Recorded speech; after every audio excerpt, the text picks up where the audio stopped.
Me friends and ఫ్యామిలీతో సరదాగా బయటకు వెళ్ళటానికి కారు లేదా అయితే వెంటనే ఈ నెంబర్కి కాల్ చేయండి.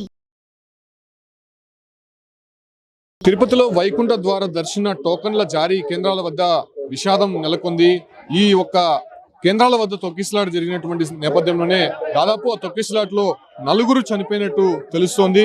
చూడొచ్చు, పెద్ద సంఖ్యలో భక్తులు ఒక్కసారిగా రావడము, అదే రకంగానే ఇక్కడ ఏదైతే సరైనటువంటి సదుపాయాలు, వాళ్ళకి భద్రతాపరమైనటువంటి అంశాల్లో కొంత నిర్లక్ష్యం వహించడంతోనే అధికార యంత్రాంగము ఈ తొక్కిసలాట్లో జరిగినట్టయితే తెలుస్తుంది. అయితే తొక్కిసలాట జరిగినటువంటి సమయంలో చాలా మంది మహిళలు కూడా స్రోతో పడిపోయారు, అదే రకంగానే చిన్నపిల్లలు. ఈ రకంగా ఉదయమే ఇక్కడికి చేరుకున్నటువంటి భక్తులందరూ కూడా పెద్ద సంఖ్యలో ఈ క్యూ లైన్ లోకి వెళ్లారు. అయితే క్యూ లైన్ లో ఉదయం నుంచి కూడా నిల్చున్నటువంటి నేపథ్యంలోనే కంప్లీట్ గా ఒక్కసారిగా 8:30 గంటల ప్రాంతంలో ఈ ఒక్క తొక్కిసలాట అయితే జరిగినట్టయితే తెలుస్తోంది. అయితే దీంట్లో 4 చనిపోయినట్టయితే స్పష్టంగా తెలుస్తోంది. మనతో పాటు మున్సిపల్ కమిషనర్ మౌర్య ఉన్నారు. మేడం, ఏంటి అసలు సిచ్యువేషన్ ఎలా ఉంది? చాలా మందికి ఇంజూర్ అయినట్టు తెలుస్తుంది, వాళ్ళ పరిస్థితి ఎలా ఉంది? ఇంజూర్ అయిన వాళ్ళని, ఇష్యూస్ ఉన్న వాళ్ళందరినీ కూడా రుయా స్విమ్స్ తీసుకెళ్లారండి. సో ఇక్కడ మాత్రము ఈ స్టాంపిడ్ లేకోకుండా ఉండడానికి ఇప్పుడు ఉన్న వాళ్ళని ఫేస్డ్ మేనర్లో క్యూలో బయటికి పంపిస్తున్నాము. అలాగే వాళ్ళకి ముఖ్యంగా డ్రింకింగ్ వాటర్ ఇవి లేదు, సో అక్కడ బయట డ్రింకింగ్ వాటర్ కూడా ఇవి అరేంజ్ చేస్తున్నాము. ఇక్కడైతే ఇష్యూ లేదు. విష్ణు నివాసం కూడా ఇష్యూ కంట్రోల్ అయింది. అన్ని సెంటర్స్ కూడా ఇప్పుడైతే ఇష్యూ కంట్రోల్లో ఉంది. మనం కూడా మున్సిపల్ స్టాఫ్ని ప్రతి చోట ఇంజనీర్స్, మున్సిపల్ స్టాఫ్ని పెట్టాము. చనిపోయిన వాళ్ళ వివరాలు ఏమన్నా తెలుసా? ఇప్పటి వరకు చాలా మంది చనిపోయినారని చెప్పారు. స్విమ్స్ అండ్ రుయాలోనే ఇక్కడ నుంచి తీసుకెళ్లిన తర్వాత డెత్ అయ్యింది. సో ఆ వివరాలు అనేది మీకు ఇస్తారు. ఏంటి మేడం అసలు కారణాలు ఏమంటారు? ఎందుకు ఇంతమంది ఒకసారిగా బయటకు వచ్చారని అంటారు? మీకు వచ్చినటువంటి ఇది ముఖ్యంగా ఏంటంటే బయట వాళ్ళు కూడా చాలా మంది కర్ణాటక వీళ్ళు కూడా వచ్చారు. సో వైకుంఠ ఏకాదశి టికెట్స్ తీసుకున్నారని బయట వాళ్ళు కూడా ఎక్కువ రావడం వల్ల ఈ స్టాంపిడ్, ఎక్కువ జనాలు ఉండడం వల్ల స్టాంపిడ్ అనేది జరిగింది. ఉదయం నుంచి కూడా క్యూ లైన్ లోకి ఎంటర్ అయినటువంటి పరిస్థితులు, అంతమంది ఇక్కడ లోపల సదుపాయాలు లేవని చెప్పి కూడా భక్తులు చెప్తున్నారు. లోపల క్యూ లైన్లు ఎందుకు ఏర్పాటు చేయలేదని చెప్తున్నారు. క్యూ లైన్లు బయట ఏవైతే సెంటర్లు పెట్టారో దాన్ని బయట నుంచి ఏర్పాటు చేస్తారు. టీటీడీ వాళ్ళు క్యూ లైన్స్ ఏర్పాటు చేస్తారు. అవి కూడా అంత ఇన్స్పెక్ట్ చేసే చేయడం జరిగింది. అనుకున్న దానికంటే చాలా ఎక్కువ జనాలు రావడం వల్ల ఈ పార్క్ లోకి ఫస్ట్ ఆఫ్టర్నూన్ నుంచి వదలడం జరిగింది పోలీసు వాళ్ళు. తరలించారు హాస్పిటల్కి? ఏమైనా వివరాలు? మొత్తం 4 members ని తీసుకెళ్లారు. కొందరు 1-2 ఇంజూరీ అయిన వాళ్ళని తీసుకెళ్లారు.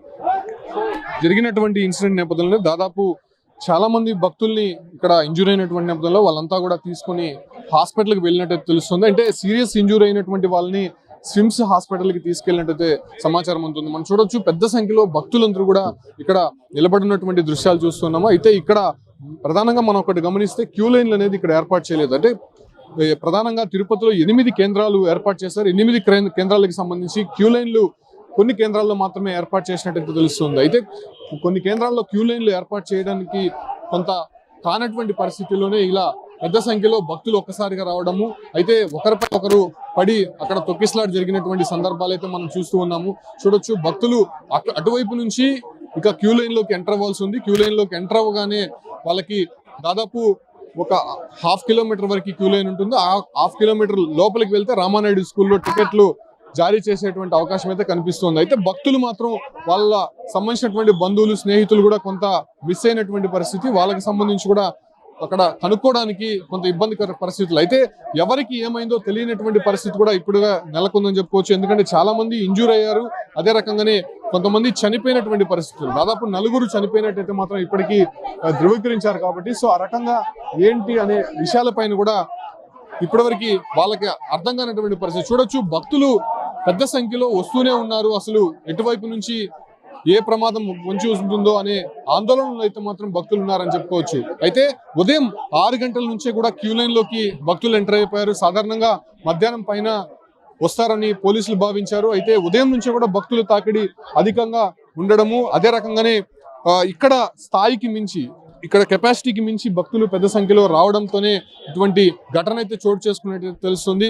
ఇటు నుంచి లోపల నుంచి మనం బయటికి వెళ్దాము, బయట సిచ్యువేషన్ ఎలా ఉందో ఒకసారి గమనించే ప్రయత్నం చేస్తాము. అయితే ఈ తొక్కిసలాటలో దాదాపు 4 చనిపోయినట్టయితే మాత్రం ఇప్పటివరకు తెలుస్తుంది. అయితే మరికొంతమందికి మనం దృశ్యాలు చూడొచ్చు, సిపిఆర్ చేసినటువంటి సందర్భాలు కూడా మనం చూసాం. అయితే సిపిఆర్ చేసినటువంటి వాళ్ళ పరిస్థితి ఎలా ఉందో చూడాల్సి ఉంది. ఇక్కడ కొంత ఆందోళనకర పరిస్థితే నెలకొందని చెప్పుకోవచ్చు. పెద్ద సంఖ్యలో భక్తులందరూ కూడా ఇక్కడికి ఒక్కసారిగా చేరుకోవడము, వాళ్ళని కంట్రోల్ చేయలేనటువంటి పరిస్థితుల్లో పోలీసులు చేతులు ఎత్తేయడము, సో కంప్లీట్ గా ఏం జరుగుతుందో తెలియనటువంటి పరిస్థితుల్లో భక్తులు ఒక్కసారిగా ఒకరిపై ఒకరు పడడంతోనే ఈ తొక్కిసలాట జరిగినట్టయితే స్పష్టంగా అర్థమవుతోంది. మనం చూడొచ్చు ఒకసారిగా భక్తులని ఆ లైన్ లో నుంచి వదలగానే ఒకసారిగా దూసుకొస్తున్నటువంటి దృశ్యాలు అయితే మాత్రం స్పష్టంగా కనిపిస్తూ ఉంది. అయితే పెద్ద సంఖ్యలో దాదాపు 3 రోజులకి సంబంధించి 1,20,000 టికెట్లను ఇచ్చేందుకు టీటీడీ సన్నద్ధమైంది. దీనికి సంబంధించి 9 కేంద్రాలను ఏర్పాటు చేసింది. 91 కౌంటర్లలో దీన్ని పకడ్బందీగా ఇచ్చేందుకు అయితే ఏర్పాట్లు చేసింది. బట్ ఇక్కడ పూర్తిగా సమన్వయ లోపము, అదే రకంగానే కొంత ఇక్కడ సదుపాయాలు లేకపోవడము, అదే రకంగానే ఇక్కడ భక్తులకి జాగ్రత్తల విషయంలో జాగ్రత్తలు తీసుకోలేదు అనేటువంటి విషయాలపైనే పెద్ద ఎత్తున ఇక్కడ విమర్శలు అయితే చేస్తున్నారు. చూడొచ్చు, మనం ఇంతకుముందు చూసాం భక్తులందరూ కూడా పోలీసుల పైన ఫైర్ అవుతున్నటువంటి దృశ్యాలు అయితే చూస్తున్నాము. అయితే చాలా మంది ఒకరిపై ఒకరు తోసుకోవడము, అదే రకంగానే ఇక్కడ సదుపాయాలు లేనటువంటి పరిస్థితుల్లో వాళ్ళకి నీరు, ఆహారం కోసము ఇక్కడ కొంత వాళ్ళని అడిగే ప్రయత్నం చేయడము. సో ఆ సందర్భంలోనే చాలా మంది కూడా పడిపోయినటువంటి పరిస్థితి మనం చూస్తూ ఉన్నాము. చూడొచ్చు, చాలా మంది ఇక్కడ ఒకరిపై ఒకరు తోసుకోవడంతోనే ఇటువంటి తొక్కిసలాట అనేది జరుగుతున్నటువంటి సందర్భాలు మనం చూస్తూ ఉన్నాము.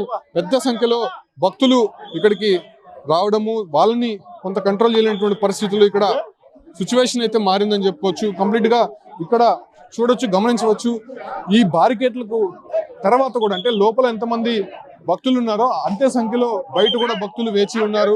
అయితే అన్ని కేంద్రాల్లో కొంత కంట్రోల్లో ఉన్నప్పటికీ కూడా ఇక్కడ బైరాగపట్టి వద్ద ఉన్నటువంటి ఈ కేంద్రం వద్దే పెద్ద సంఖ్యలో అంటే ఈ స్థాయికి మించి భక్తులు ఇక్కడికి చేరుకున్నటువంటి పరిస్థితి. కింద చూడొచ్చు, పెద్ద సంఖ్యలో భక్తులు తెచ్చుకున్నటువంటి వాటర్ బాటిల్స్, అదే రకంగానే చెప్పులు, వాళ్ళకి సంబంధించినటువంటి బట్టలు అన్ని కూడా ఇక్కడ కనిపిస్తున్నటువంటి దృశ్యాలు మనం చూస్తున్నాం. సో ఇప్పటివరకు కూడా 4 చనిపోయినట్టయితే తెలుస్తుంది. సో వాళ్ళకి సంబంధించినటువంటి వివరాలు కూడా పోలీసులు ఇప్పటివరకు వెల్లడించలేదు. బట్ కొంతమంది మాత్రం సీరియస్ ఇంజురీస్ అయింది కాబట్టి వాళ్ళని తిరుపతి స్విమ్స్ హాస్పిటల్లో చికిత్స అందిస్తున్నారు. దాంతోపాటు కూడా తిరుపతి రుయా హాస్పిటల్లో కూడా కొంతమంది చికిత్స తీసుకుంటున్నారు కాబట్టి సో ఆ రకంగా వాళ్ళని కొంత మెరుగైనటువంటి వైద్య సేవలు అందించాలని చెప్పి కూడా ఇప్పటికే అటు ఈవోతో పాటు ఇక్కడ ఉన్నటువంటి అధికారులు కూడా తెలిపారు. అంటే కొద్దిసేపటి క్రితమే అటు ఈవో కావచ్చు, అంటే ఇక్కడ ఎస్పీ నేరుగా ఇక్కడే ఉండి పరిస్థితిని పర్యవేక్షిస్తున్నారు. చూడొచ్చు, పెద్ద సంఖ్యలో ఇక్కడ భక్తులు చొచ్చుకురావడంతో ఇక్కడ కొంత విషాద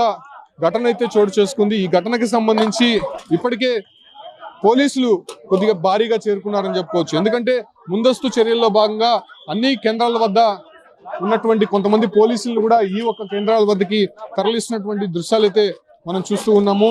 అయితే ఇప్పటివరకు దాదాపు 9 కేంద్రాల్లో టికెట్లు జారీ అనేది స్టార్ట్ అయింది. ఎందుకంటే ఉదయం 5 గంటల నుంచి టికెట్లు ఇస్తామని చెప్పి కూడా ముందుగా చెప్పినటువంటి నేపథ్యంలోనే సో భక్తులు అధికంగా రావడము, వాళ్ళని కంట్రోల్ చేయలేనటువంటి పరిస్థితుల్లో ముందస్తు టికెట్లు జారీ ఇష్యూ అయితే తీసుకొని వచ్చారు. సో ఇప్పటికే అన్ని కేంద్రాల్లో కూడా టికెట్లు జారీ అనేది జరుగుతోంది. బట్ ఈ ఒక్క కేంద్రం వద్ద దాదాపు 4 చనిపోయినట్టయితే ఇప్పటివరకు తెలుస్తుంది. సో వాళ్ళకి సంబంధించినటువంటి మృతదేహాలు కూడా తిరుపతి రుయా ఆసుపత్రికి తరలించారు. అయితే ఎవరెవరు అనే దానిపైన కూడా ఇప్పటి వరకు వివరాలు వెల్లడించలేదు. దాంట్లో 2 మహిళలు ఉన్నట్టయితే తెలుస్తుంది. మహిళలు చాలా మంది కూడా సిపిఆర్ చేస్తున్నటువంటి దృశ్యాలు కూడా మనం చూసాం. సో వాళ్ళకి సంబంధించి కొంత సీరియస్ అయింది.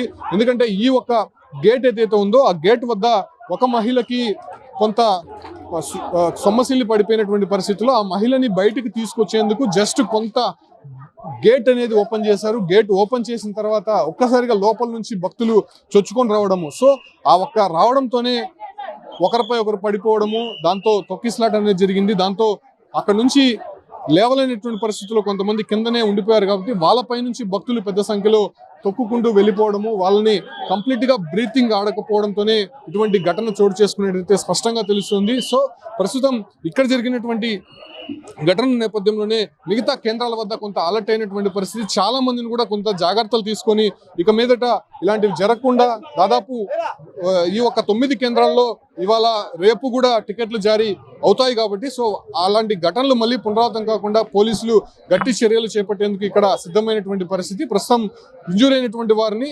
మెరుగైనటువంటి వైద్య సేవల కోసం ఇతర హాస్పిటల్కి తరలిస్తున్నటువంటి దృశ్యాలు అయితే కనిపిస్తుంది.